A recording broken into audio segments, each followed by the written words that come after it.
Judas. I suppose that makes you Jesus. Why don't you blow it out your ass, Bob? I would say this was outlandish, unfortunate, and unwarranted.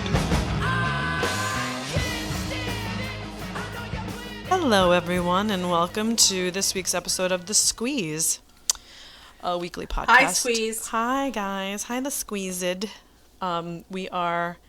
We are a weekly podcast devoted to television obsessions and other pleasures, and our obsession right now, currently, is The People versus O.J. Simpson, airing on Fox. No, FX, sorry. FX, yep. What a faux. I was like, whoa. What a folks pa. Yeah. What a fox pa. Ooh. Yeah, and so we're recapping episode 5, The Race Card, directed by John Singleton. Gorgeous. Well done. Well done, Ryan Murphy.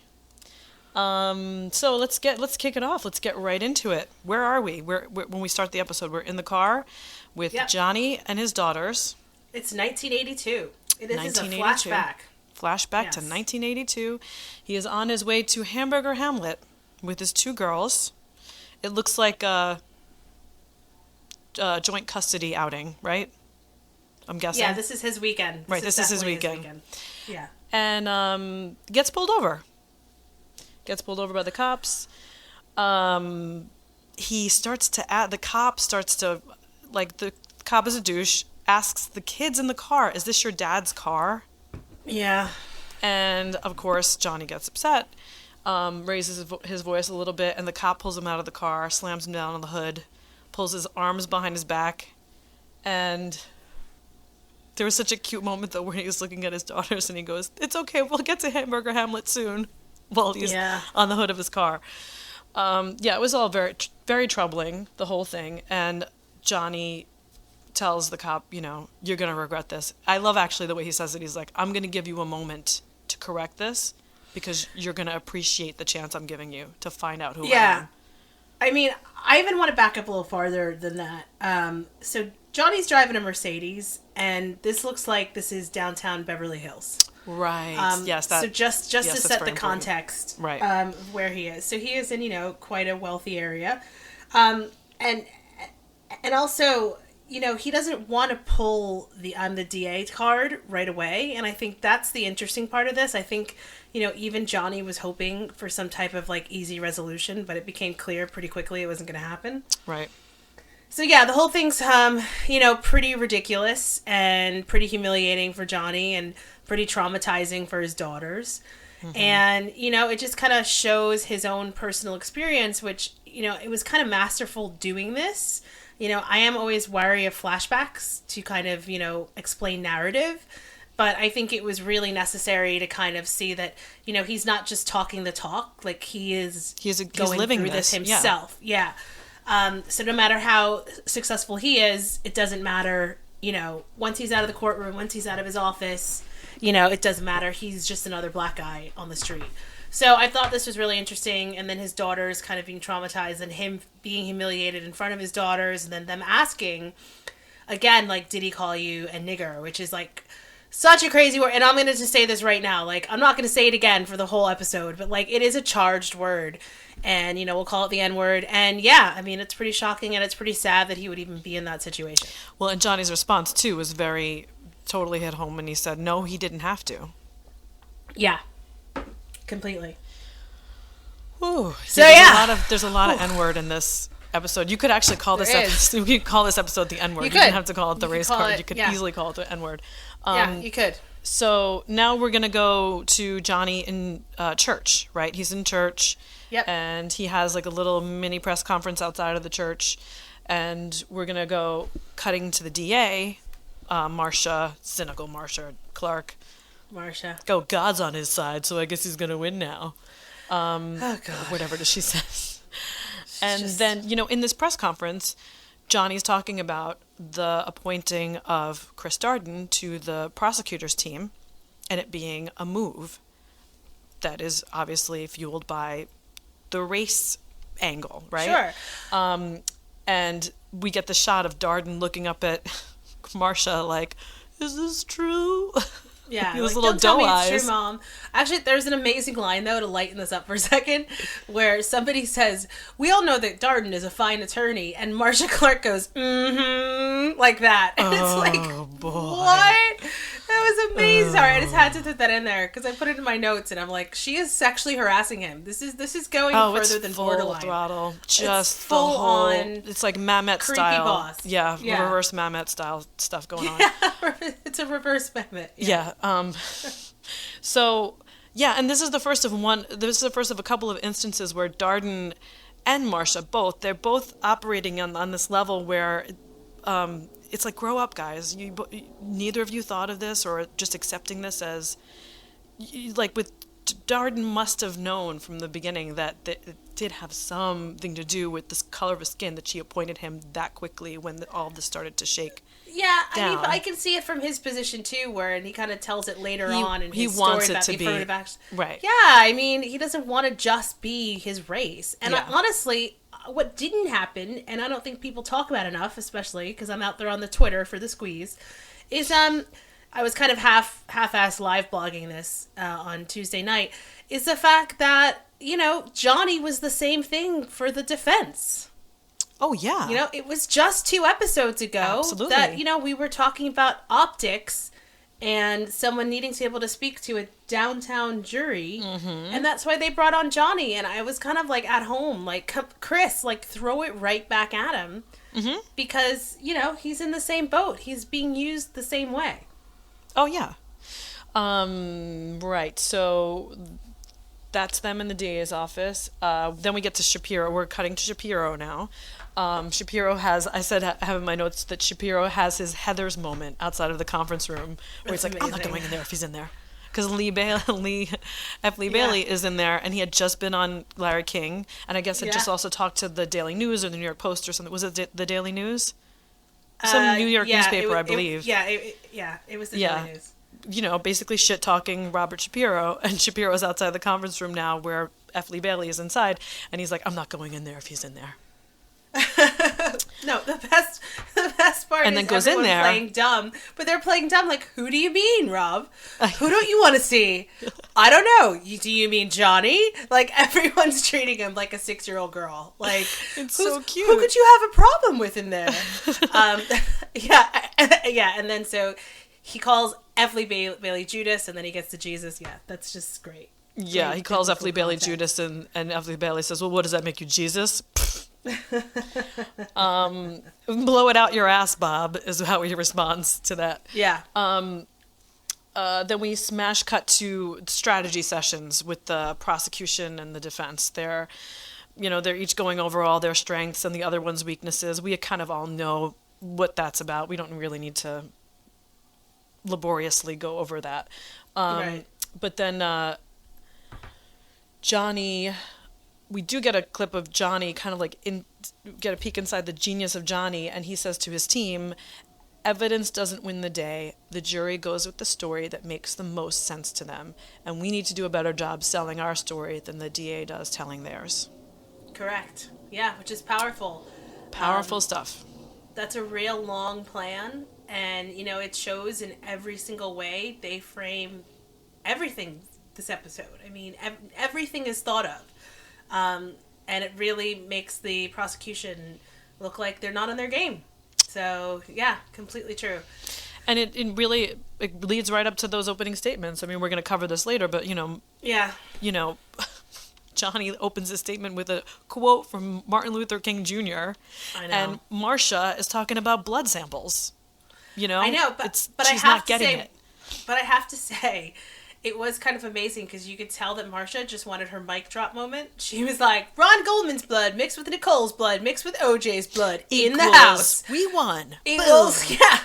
I got lunch plans. Like, it was literally like her whole process was like looking at the jurors like, so that's it, right? We won, right? Right. And But yeah, it's clear gonna... it's clear that she's never handled a case like this before. Yeah. She's used to handling smaller cases of less consequence, like culturally, right? Where, you do Sure. have to trot out some evidence and make it all add up and then, take the jury's hand and lead them through this logic. But this is not that kind of case. There's way more attachment and emotion involved, and she's not getting it. No, totally agreed. Yeah, and it's such a big deal, and yeah, completely right. So then we're gonna go to the DA's office, right, where Marcia tells Darden unceremoniously that he's got to interrogate Furman. He's like, "You got Furman. There you go." Yeah. And then everybody kind of looks at each other like she just laid a fart that nobody wants to talk about, and that's it. Darden's got Furman. He doesn't look too excited about it because, as we know, Furman's a avowed racist. Card carrying racist, and they've got the, he's a troubling figure in the case for them because he discovered a lot of evidence. They feel that they need him to be a witness, but he didn't, and that's the thing. And he didn't. Even I what thought he Chris discovered says. the glove. She says that he discovered the glove. But Chris says he wasn't the lead investigator on the scene, so you could have easily just had the lead done Van investigator, right? You didn't have to do Furman, and I think that's so. Then why did they? What his whole, what because she insisted. This whole Why? episode, like, it's like I counted 3 times during this how many times she insisted on doing Furman, and she was just relentless about it, and that's why we're where we are here. This is her. Well, I don't know if we're going with the view of her that she is this sexual predator. Do you think maybe she banged Furman at some point? No, he's bangable. Come on, it's only episode 5. It's just the actor that's playing him really that's bangable. If you Mark look at the Furman, real life Furman, it's not. No, he's no Stephen Pasquale. That is for sure. Well, I'll take your word for it. But yeah, so. I don't know. So at this point, Chris is upset, but he doesn't say anything. So we're gonna watch kind of how the episode unfolds, and kind of to finally Chris decides to speak up because I know how it feels to have just gotten this promotion, and you kind of want to just shut up. Like just happy to be part of the team. Right. Okay, I'll do whatever you say. Right. So then we get Furman in an elevator. He's meeting. It looks like he's meeting Darden, but in my notes I have Furman in elevator. God damn it, he's hot. Fuck. I can't help you with this because I felt that way the first episode, but now I can't. You're over it? It's turned off. Yeah. Oh my god, I feel like it's getting Switched worse off. for me. Switched off. Okay, that's good. over. I should concentrate on the Nazi medals and just move on. Whatever doesn't work for you, Try to do some therapeutic association, like cleansing or whatever. Something. Yeah, I'll have to have you come over with like flashcards and like his face Nazi, his face Nazi. So yeah, he speaks with him for a minute, and he does kind of some preliminary questioning, and he goes to speak to Marcia, and he's like, the guy's not right, and Marcia, with the most naive line of the day, goes, well, what's wrong? And he goes, well, he acts polite, and she goes, well, Chris, when someone acts polite, they are polite. And it's like, come on, like, how are you Please, a prosecuting Marcia, attorney? please. It's like, what? And then Chris says for the second time, he really doesn't have to even take the stand. And she insists, yes, he does. Mm-hmm. And then that's basically the final word on it. She says, nobody's asking you to date him, Chris. Just prep him. Wink, wink, wink. And I have in my notes, as for me, I want to date him and be his date to a Trump rally. Fuck it. Just kidding. I don't really want to go to a Trump rally with Mark Furman, the actor playing Mark Furman. Or at all. Like, you don't want to go there at all. That's the answer. Okay, to keep things moving. So our next scene is we are introduced to Judge Ito and Dominic Dunn, played by the actor Mustacheless Burt Burt Cooper. Right. The Burt Cooper on Mad Men. So exciting to see him out there and about. Where this is the dinner party scene, or no? This is the Ito scene. No. Right. Yeah, this is Ito giving a seat in the front row next to the Goldman family, Ron Goldman's family, to Dominic Dunn. And if you guys don't know, Dominic Dunn is a columnist. He's a writer. He's a rich guy. He's a Hollywood insider. He and his ex-wife, threw huge parties in LA. Yeah, I mean, he still is kind of. No, iconic. He's dead. He's not. Well, yeah. Okay, sure. He's dead. But when he was alive... Okay, sure. You win. He's dead. You win that one. He's dead. When he was alive, they were a big deal. Oh, yeah. He was a total big deal. Actually, wasn't deal. he... what's his name? He had a son that was kind of a actor. Griffin Griffin Dunn, Dunn, who that's it. actually I met just last month. So yeah. Griffin Dunn of Johnny Dangerously. He will always be the little guy in Johnny Dangerously. He will always to me be the sidekick in An American Werewolf in London. Ah, So wasn't he that's where I know also him in from. Desperately Seeking Susan? Probably, yeah. I feel like he was. Maybe. Maybe. But anyway, so Dominic Dunn also being a novelist and he's kind of like the gossip, like a male equivalent of a gossip columnist, just 10 times more upscale. And I kind of did a little research. His daughter was murdered in 1982 by her short-term boyfriend. You might know her as she was the older daughter in the movie Poltergeist. And her name is Dominique Dune, so it can get confusing. That's who they're talking about. And she was killed in her driveway. She was strangled by her boyfriend and was strangled so badly she went into a coma and then died a few days later. So she was only 22 at the time. So I think he definitely understands violence. And her attacker got off pretty much with a slap on the wrist. Right. So yeah. Ito addresses all of that when he's in his chambers. Dominic Dunn has come to his chambers, and he says that he's giving him a seat in the front next to the Goldmans because Ito is assuming that he'll have some sensitivity around the Goldmans, given that his daughter was brutally murdered as well. And then we get Dominic Dunn basically fessing up to some bias on his part, that he hopes that this case goes better than his daughter's murderer's case went. Her murderer got off, and he's saying, we hope this trial goes better. In other words, that OJ is convicted. He never minced words about his feelings for OJ. Right. And then Ito responds in a very peculiar way. He responds by not really responding, but then showing Dominic Dunn a picture of, some fan mail from Arsenio Hall. Dude, like, Judge Ito is, like, even for LA, he's pushing it. Whoa. Like, he is the most LA court judge you could ever find in your life. And Dominic Dunn is just like, all right, dude, whatever. Yeah, Arsenio Hall, because he's like Mr. Blue Blood. Yeah, who? Arsenio Hall. It's like, Judge Ito, I didn't know you were a member of the dog pound. Excuse me. Let me address you properly now, Whoop, whoop, my friend. Yeah, okay, so... It's like exactly how it is. Then we get Darden running into Cochran in the halls of justice. We're outside the courtroom, and he gives him this. He gives him this little speech about how they need to respect each other, and I don't know. They basically like. Let's treat each other like with equals, respect. with respect. Blah blah blah. Yeah. And basic. Human it's clearly decency. this like speech that he had been working on for a couple of days, like a prepared in the bathroom. thing. Sure. And Cochran responds by saying, I'm not here to respect anyone, I'm here to win. Yep. That was burn level 3. That was a Cochran burn. How far do the 3. burns go up to? Because we're getting 5. a burn level max soon. And I want to know 5. what number to assign it. It's a 5. And Okay, it's that coming. one is a 5. All right, but that's coming up. We're not addressing that yet. No, we're not addressing it yet. Yeah, and he gives it's Darden. This is Darden's like growing up episode. This is Darden grows up, right? This is Darden grows up to find out his parents never loved him. Like this is rough. This is a little rough bit stuff. more than becoming a man. This is like becoming a man and finding out that you're like adopted or switched at birth. Like he's going through a complete lack of faith in everything.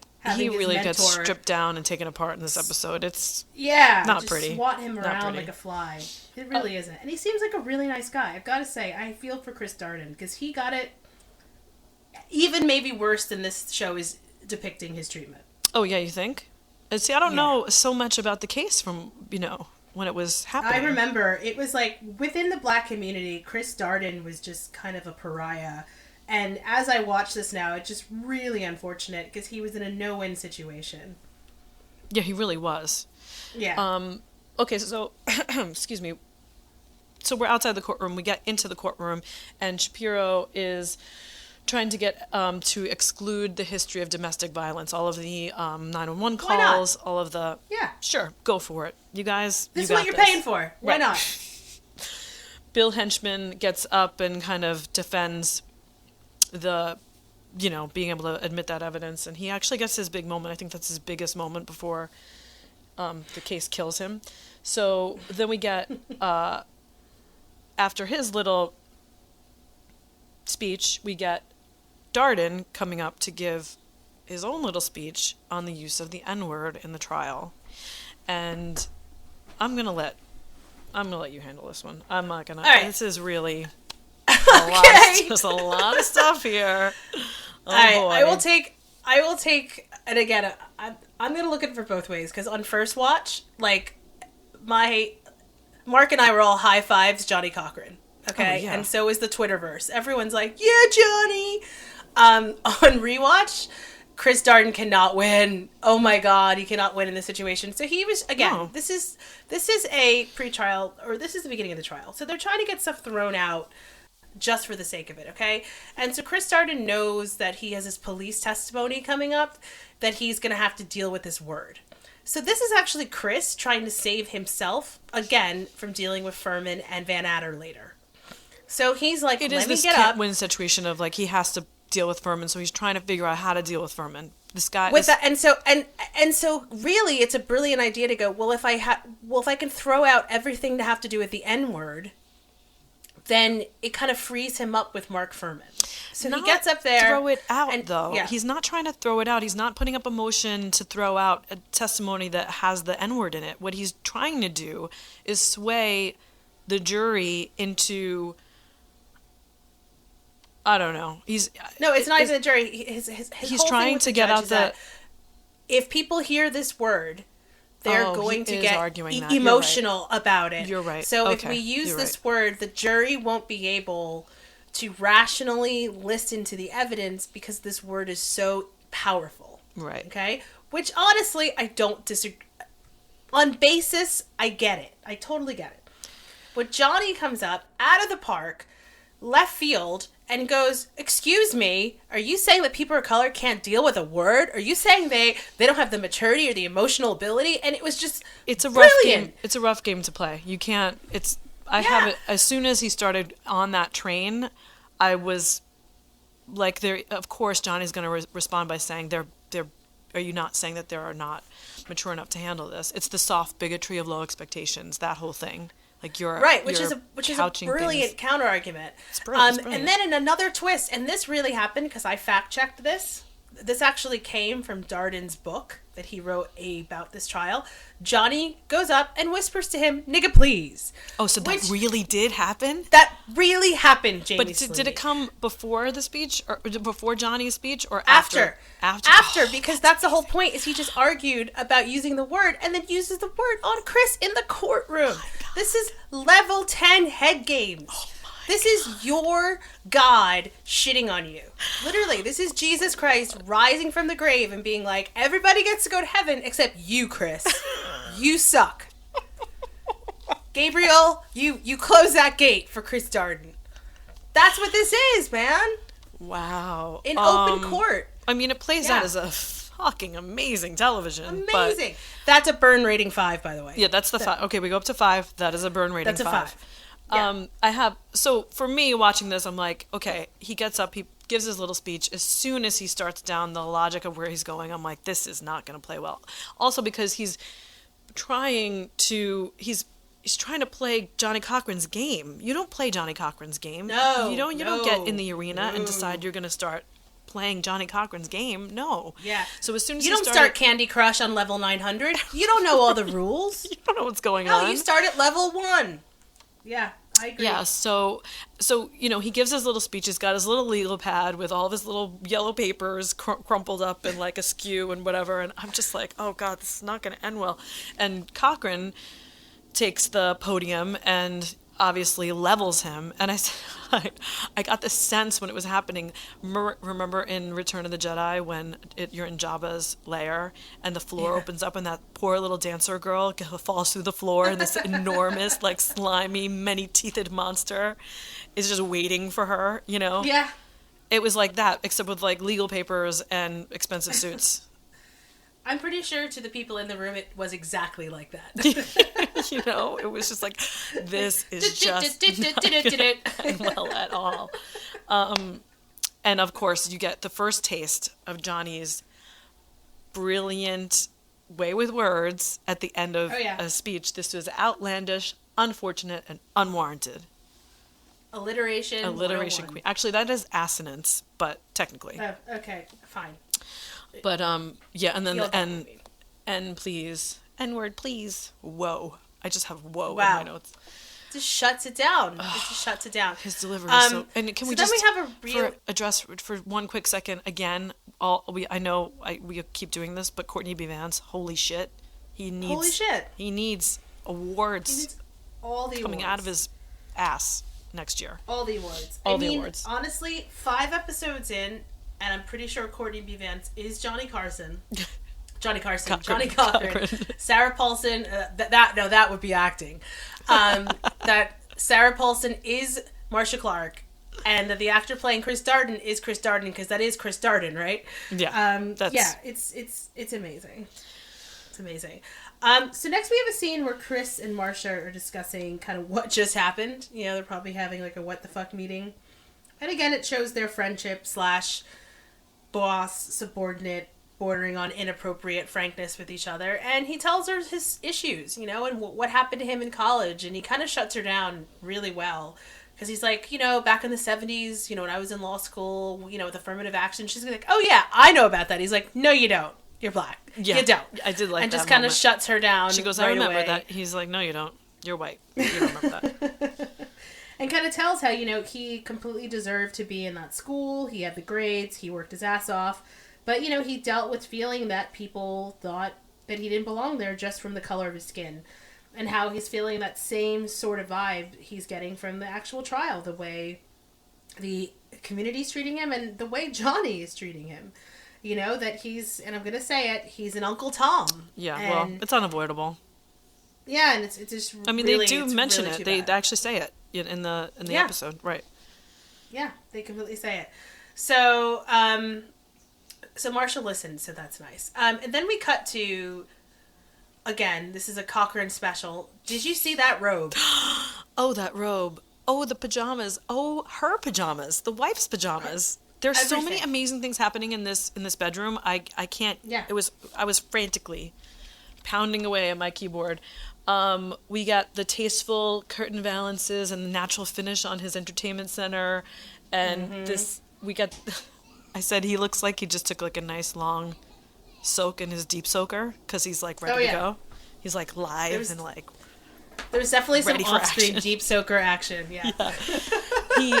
He's going over his opening statement with his wife, and I actually really, again, this is another example of me kind of like appreciating Ryan Murphy's little take on marital dynamics. Yeah, I mean, I think it's a little dreamy-eyed, but I like it. I like that these are couples that like help each other, and you know that the wives are not just whatever; they're like involved in sorting the stuff out with their powerful husbands. I kind of dig that. Yeah, like he values her opinion, you know. Oh yeah, I mean, she doesn't like it. He's gonna change it. Yeah, I like that. So he goes through his thing, and I think his line was that. What was the line that she didn't like? Something about how it's like blunders in blue. This case is all blunders in blue, and she was like, "Yeah, it sounds like you're trying to be funny. Like you can do better than that." And he's like, "Yep, okay, well then he rewrites it really quickly. This case is contaminated, compromised, and corrupted." And she's like, "There you go." And then they bone, of course, because clap, clap, clap. Well, they almost bone. They almost bone, right? They approach a bone. Mrs. Cochran's on switch is closing her book, and he's like, "Did you just close that book?" And she's like, "I closed that book," and it's like, woohoo! It's gonna happen. Like, I need a code like that. Like I feel like I'm doing everything wrong. This beautiful symphony of light blue silk and mustard silk, and it's just the textures, gorgeous textures. It's beautiful. I need an interior designer. Yeah, no shit, really, right? Just the textures are on point. Yeah. So he gets a call from his junior counsel. And there's like a funny moment. He's like, "Where are you? At work?" And like they look at each other like, "Of course we're at work. Like we haven't left work. We're working in on 3 the months case of the century. Yeah. We don't live at home anymore, Johnny. We're billing 106 hours a week. Like, of course we're at work. We don't get to bone our beautiful silked wives at home. No, like They you are do. working. And it's kind of crazy what happens, actually, on a case this big. So Robert Shapiro's office apparently forgot to send paperwork to the, this is the crux of, the legal system in America, is that both sides need to know what the other side's doing. Right. And that's what they prepare, It's called against discovery. each other. It's called Yeah, discovery, you discovery. dickhead. To Yeah, quote my and- cousin Minnie. Oh, it's perfect. And Robert Shapiro's office just forgot to send the information on about 6 to 8 defense witnesses That he was gonna mention in junior his counsel, opening with statement. Good reasons, like you can't mention their names, like they don't exist as far as this case is concerned. And Johnny's like, no, I'm gonna do it. And he's like, what do you mean? He's like, you know what? It's time for every man to fall on his sword, and this time it's yours, which is crazy. Yeah, Johnny's coming off like the last episode to me. He seemed like, this hero figure where you're just like, wow, he's so cool and so great. And this episode, he's like Machiavellian, Yeah. like kind of shady, but I still love him. I mean, he's a taskmaster. I mean, he didn't get where he is, without pulling some tricks and, doing what he's got to do. So anyway, it just sucks that this is Robert Shapiro's mistake, but this junior counsel for Cochran has got to take the heat for it. Yeah, that bothered me a little bit, to be honest with you. But I think because he's the lead now, that's what comes with being the lead. Like it's your, Sure. Your underling that's responsible. But yeah, are we surprised that Shapiro's office fucked up something like this? No. I I'm think not. Ryan Murphy's has taken a position on who is the weakest link of the defense team, and I have a feeling it's Bob Shapiro. A clear position. Yeah. So they get to the trial. This is the first day of the first real day of the trial. We're not doing motions and hearings anymore. We're in it. And It's a media circus. media circus, a lot of oak taggers out. I'm going to call them the oak Yep. taggers. Got their oak That's tags. We had a burn rating number 2. We had a burn rating number 2. This is definitely number from 2, F. Lee yeah. Bailey. This is from F. Lee Bailey to Bob Shapiro. Come on, Bob. Just pretend we're at the Oscars. It's just like, it's so ridiculous. It's pretty awesome. Yeah. They do give Nathan Lane a bunch of really juicy lines in this whole why hire him, affair. right? I know, why else? Right? Why else hire him? Exactly. Yeah. So we have Marcia giving her opening statement, and it's all blood and I don't know. It's blood evidence. Blood it's evidence. her mic Just drop. all she's talking It's- about is blood evidence. It's her and blood it's evidence boring. mic drop. Yeah. Yeah. She thinks it's a mic This drop, is like but Marcia. it's Yeah. not. Trust A mic me, drop. Marcia Clark at any dinner party since 1994 to Presidents, but they had all their blood mixed together where it shouldn't have been. Mic drop. What time's dinner? Like, that's what she does. And then we get Cochran. We already covered this basically, but yeah, he opens with a quote from Martin Luther King Jr. and just goes on from there. And then an interesting tidbit for me personally, one of the witnesses that they didn't submit to discovery that he mentions in the opening statement is a man by the name of Joe Stellini, which is my last name. Never heard of that name before. It was a very thrilling moment in my life to hear Johnny Cochran, or Courtney B. Vance, I guess, but Courtney B. Vance says Johnny Johnny. Cochran is even better. Say my last name with Cochran flair. It's amazing. And you know what? Just so you know, listeners, we are on the hunt for who this Joe Stellini is, because we will not rest here at the Squeeze without getting him on this program for you in the future. So don't worry, Please, it's let's coming. let's do this. Yes. We have intel from Rome working on this as we speak. Okay, so then we get oh right, so when he mentions those witnesses, Bill Henchman is like rifling through his papers. Where are these witnesses that he's talking about? And obviously they're not there. They weren't submitted. So he's kind of flipping out a little bit. So when Cochran ends his opening The statement, jury is there. The jury is there. Yeah, well, this is how Like- dirty this move is. It's a dirty, Yeah. dirty move. It's so dirty that it kills Bill Henchman, basically. Hodgman, yes. Henchman. Yes. I call him Henchman. So That's fine. he gets up. He's all flustered. He's basically having a panic attack that turns into like a heart attack. over just how I think the word is jurisprudence. There's such a lack of jurisprudence here, and he's never seen anything quite like it. Even Ito says, "I've never seen that look on your face, Bill. Are you okay?" And he's clearly not okay. He collapses and is carted out of the courtroom on a stretcher. Johnny killed a man with his with his scheming. It's kind of amazing because you can tell someone like Bill Hodgman is just like in all my years, like this is such a what? He's just gonna name people we've never heard of and don't have any testimony for. Like, sure, but you can't do that. But can't do that. He broke him. He broke him. Yeah, he broke him. Yeah, he did. He broke him. So Bill gets carted out, and Ito, in an amazing way, just kind of looks at everyone and goes, "Well, I guess we gotta adjourn court for the day. I guess we're done. Has everyone seen my sands of time? I've got 6 now. Arsenio Hall." Like, Ito's just like, "Am I still on TV?" Like, I must have to adjourn now, but I'd like to introduce my house band. And then, exactly. Well, that's why they had on. Do you remember? I think it was Conan O'Brien, the original Conan show, the late show. He used to have the dancing Itos. Yes, I do remember that. Yes. Yeah. I do remember that. Just a throwback. All right. Do you want to take this quick phone call, nighttime Betty phone call between Marcia Clark and Chris Darden? Yeah, I do want to, actually, because... split screen of them in bed on the phone with each other. It's like so pillow talk. Actually, what I really noticed the most out of this scene was that we were just in the Cochran's bedroom, and now we're in the Clark bedroom, and oh, what a difference. We've got a half-empty bottle of nail polish remover and like one of those digital alarm clocks from like 87. Yeah. And she's got like her JCPenney cotton robe on. It's just awful in there. It's just, you know what? Again, I'm just going to say let's just move on. So, I mean, that's really all I I can't even remember what happened. She calls him. I was too distracted by how pathetic they're painting her. How pathetic. It was just, literally what I was thinking was, wow, where do you put your pizza boxes? Exactly. Where are the cats? Marcia, where are the cats, make Marcia? some room for where the are you cats hiding in those pizza cats? boxes. Yeah. It's amazing. Okay, so quick phone call. She basically calls Chris to tell him he's been promoted to prosecution because Bill Hodgman's dead. Right, that's right.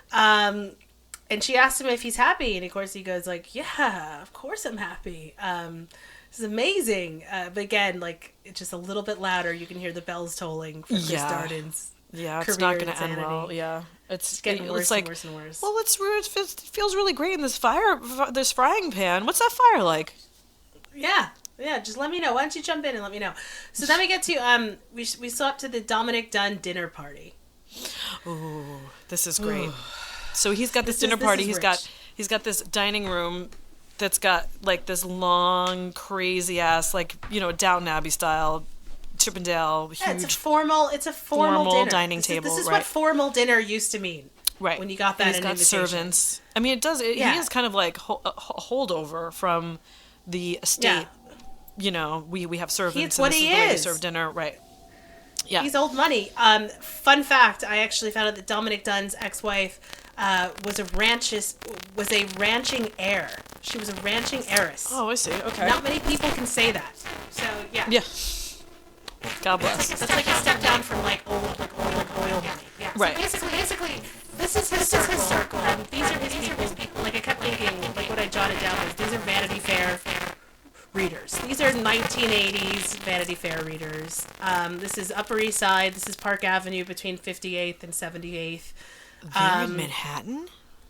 Well, no, but these are the type of people. Oh, okay. I was like, that house is not in Manhattan, is it? No, they're not in Manhattan. But this is like the West Coast outlet, you know. Sure. Of the same types outpost of that. It's the crustiest of the upper crust, basically. Yeah, I mean, he's dealing with. What I wrote down was, "Oh, cool, Thanksgiving China," and then I realized, no, this is it's not Thanksgiving. It's just Tuesday. It's their everyday China, right? Yeah, so they hold they're talking, they're openly gossiping, and just so you know, Dominic Dunn made basically a semi-career for about 10 years after the trial, just going to dinner parties like this and gossiping with people. Like, they would just invite him over to get OJ gossip. And he actually said himself, like, it would be like 5 minutes of like politeness, like once like everybody had a drink in them, and then somebody would bite the bullet and go, so tell us everything you know about the OJ case. So he kind of pimped himself out just like this over and over again. But these people are so, whatever you want to call them, that, you know they're talking about a racially charged subject, that they all quiet up when the help comes in to serve them their course. They clam up when the help comes in, yeah. They start talking about what a shame it is that, Nicole, that man that beat her and murdered her. And then as soon as the servants come in with, I guess it's the first course. Yeah. It's just like, he spills the beans like Nicky Carnaggio at 2 a.m. Like, he's just like, well, anyway, did you know that OJ bought her father a Hertz dealership? Did you know that they got together when Nicole was 18? She's never known anyone else. Did you know that Paula Barbieri, who is Simpson's girlfriend, actually broke up with him and was with Michael Bolton in Vegas? And everyone's like, no. Like, to bring Michael Bolton into this, like, I need to have a serious conversation with Ryan Murphy. Yeah, actually, my sister did point out, when I told her we were going over and recapping these episodes, she had pointed out that the Michael Bolton choice in the second episode, I believe it was, or could have been the third episode. In the cold open, they play out the cold open with a Michael Bolton song, and she did mention the Nicole Simpson connection to Michael Bolton. She was like, I wonder if that was an intentional move. Oh, the Paula Barbieri. Oh, okay. Yeah. Okay. Yeah, but Paula Barbieri got back with him after he killed his ex-wife, which was a strange thing. She came running home to OJ. Wow. So, yeah, strange. I'm sure everyone at dinner thought the same. So yeah, so we can discuss. I have a feeling we're going to get more of these Dominic Dunn scenes. So I hope so. We can expand on those. So now we learn, actually, from this dinner party that the jury is going to visit the Brentwood home and the Rockingham home. Correct. And why, though? Why? What is the... I think the thought process was that they needed to see how the locations were laid out to understand how the crime could be committed. Oh, I see. Like, I think it was like... And both sides were okay with it. Like, this is another situation with Marcia did not fight this at all. She should have. Probably. Of course she should have. Why do they need to be... It doesn't make any sense. Well, they do a little bit of staging because they know that they're going to have to be... Right, they're going to be at his home. So Johnny's in there like, oh, this won't do. He's pulling, naked... There's like a naked painting of some... I think it's a white lady, Paula. Right? No, yeah, it's Paula Barbieri. It's Paula, really? His girlfriend, yeah. Oh, okay, there you go. So that's got to come off. He's got like pictures with his golfing buddies. They got to come off. Yeah. And replaces all of it with pictures of him and his mom in a wheelchair. And he African art. Yeah, he basically went to like the African American West Elm and just kind of unloaded it and was like, this is what you need. Mm-hmm. Like, you need tribal statues and pictures of your mama every 8 feet. Yeah. And totally. So he stages his home, and then also for the was it not Brentwood? Where was the murder committed? Rockingham? That was Brentwood. Brentwood. Rockingham's OJ's house. I think they're both in Brentwood. That's why it gets confusing. Oh, okay. But the condo, they call it, that was Nicole's house. And they cleared that out entirely. Well, that's because... They stripped her of humanity. Well, no, they didn't do it on purpose. There's two theories. There's a theory that OJ paid off her dad, Nicole's dad, to do it because they were selling the condo. So he's like, hey, do me a favor, can you take care of her personal effects? Because I'm in jail, I didn't do it. And her dad went along and did that because they were selling the condo. So they don't really blame the prosecution for that. They don't blame the defense for that. But Marcia should have gone there and checked before they did this walkthrough, and she didn't. Right. Again, not quite in her league, this whole thing. Right. Because everything counts quite a lot.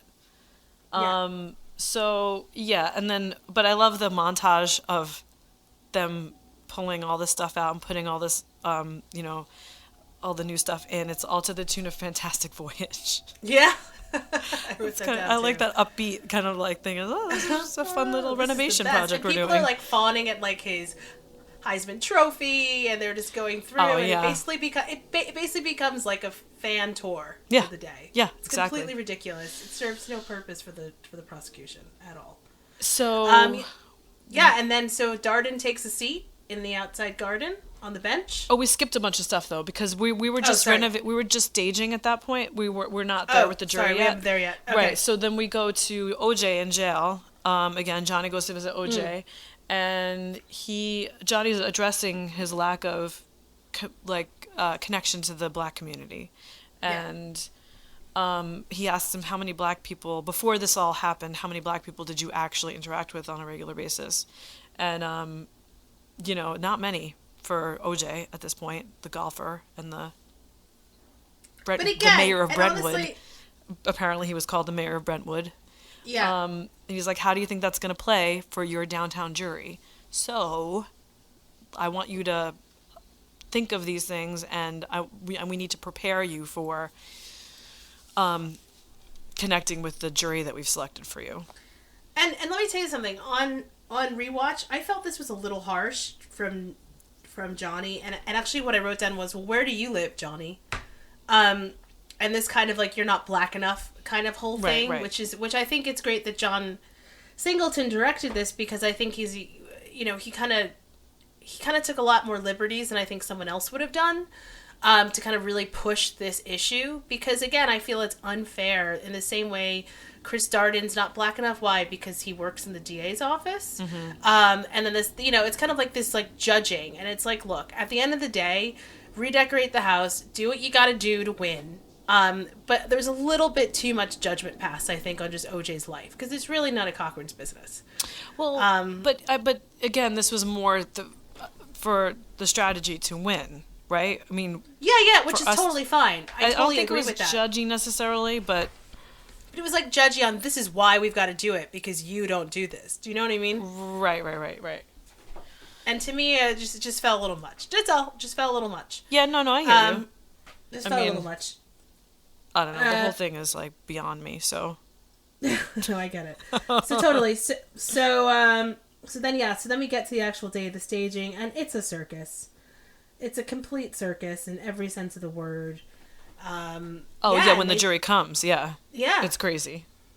So they're going through the house, and they're, like you said before, oh look, it's the Heisman. It is. It's like a fan tour of the house. It's ridiculous. And then Darden dares to sit on one of Johnny's benches in his garden.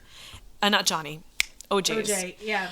And OJ flips the F out, which really should have played more into the prosecutor's hands. Like, this Absolutely. is where, right, this is where, if the roles were reversed, right, and Cochran was the prosecutor, or let's say if Cochran were the prosecutor and this happened where the defendant, he would have totally taken that ball and run right to the end zone with it.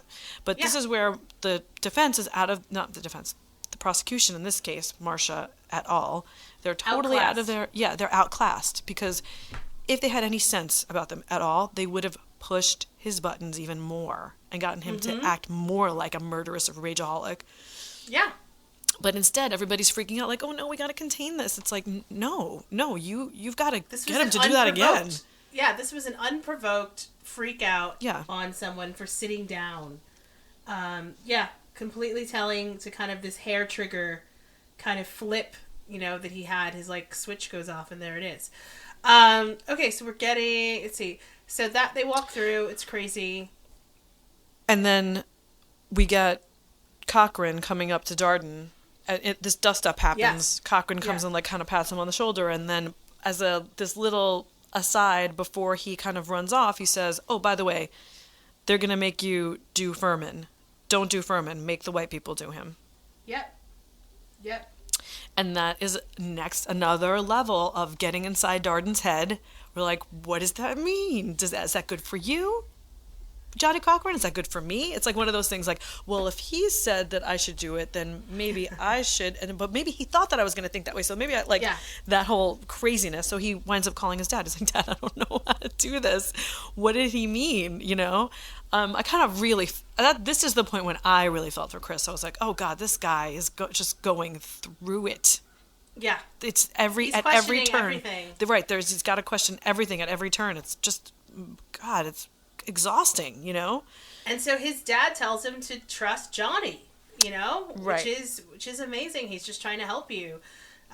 Could it be possible that he's just trying to help you? And Chris is like, I don't know. I gotta say, I think he is. You know what I mean? So then he has to go in, and Chris is now doing a pre-interview with Mark Furman. Creepy Furman.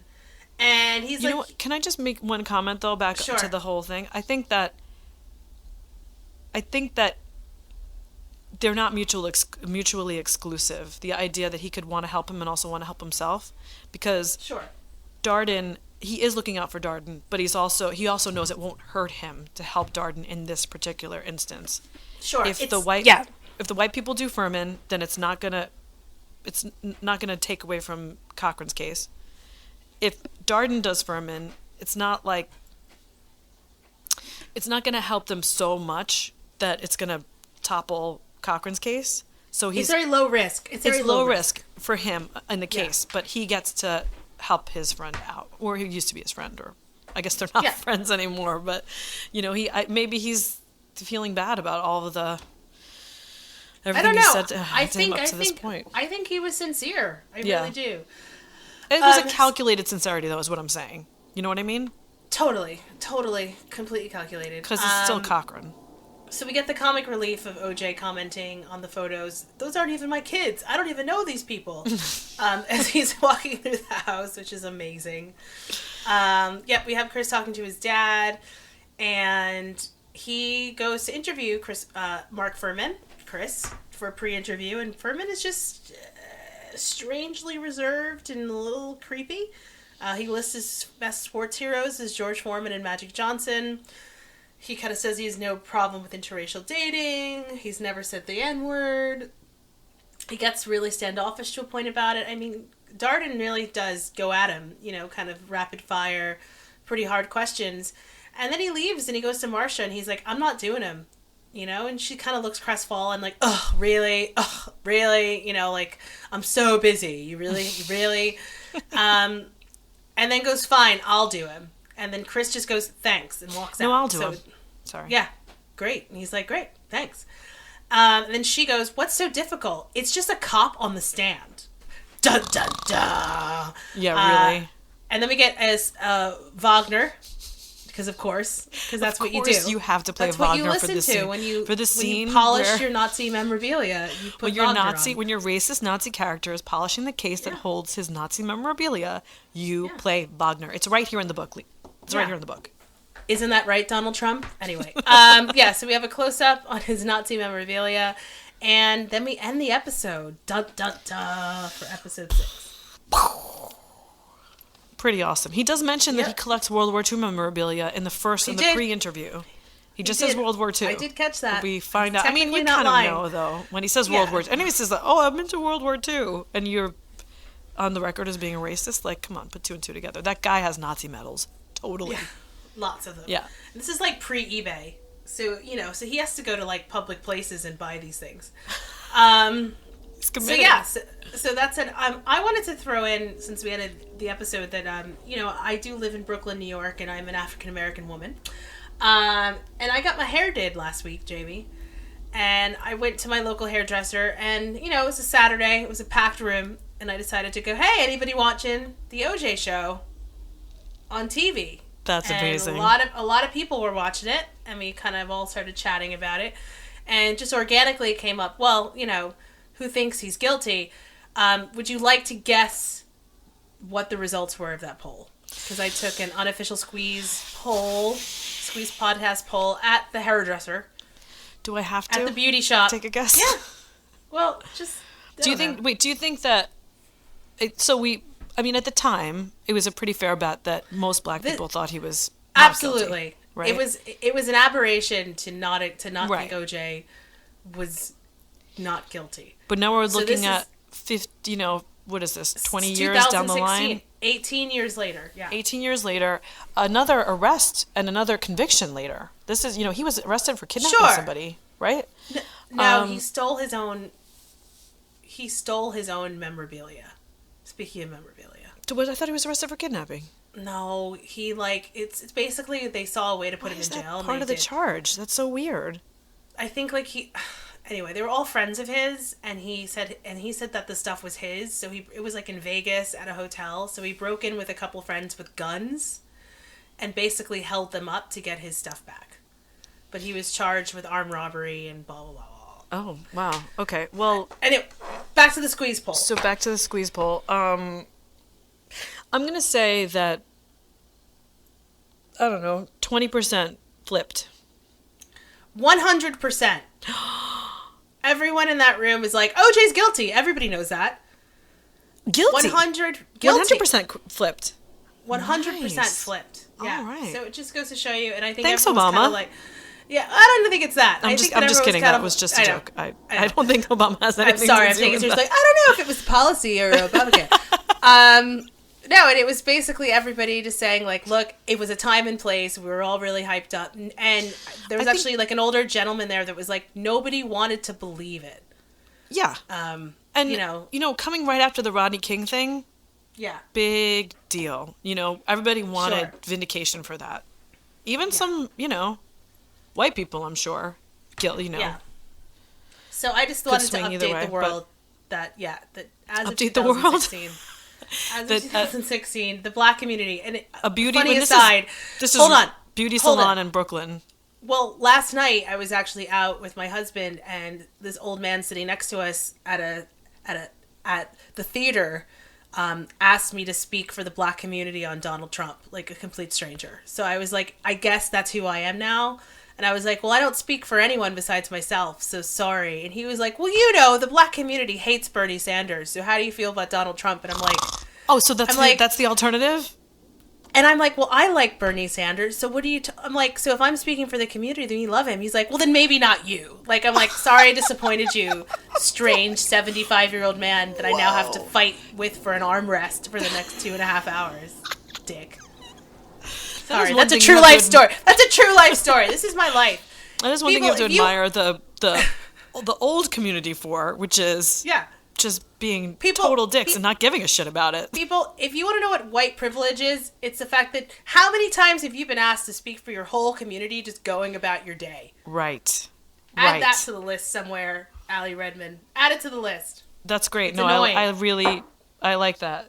Sorry, and I'm yelling now. Sorry. You're not yelling. I'm hyped. You're not yelling. So let's talk about calling into the show, shall we? Because we are capable. We're willing and able. But the thing is, it's not really calling. It's more that you're going to join a Google Hangout with us. Oh, future. So you need to do this through Google+. So that could be a barrier to entry that nobody's willing to climb. What? Yeah, I don't know. We'll see. But yeah, you would join the Google Hangout with us, and we have links on our Facebook page and whatnot. So yeah, join the Google Hangout. It's at Saturdays at 3. And we will be doing it next weekend as well for episode 6. And we are also still taking viewer emails.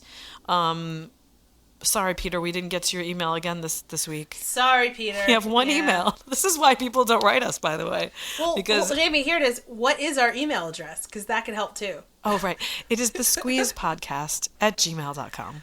Also, you can catch us on Twitter at SqueezeCast. I got that myself. I'm proud of getting that handle. I'm proud of you. So, and please like us on iTunes if you are subscribed. It's really the way of the world out there because you want to keep doing awesome shows and do the rest of the season. So, like us on iTunes so we can get other people to write in that you don't have to. Please. And that is going to do it for us. Thank you so much, Angela. Thank you, Jamie. Thank you.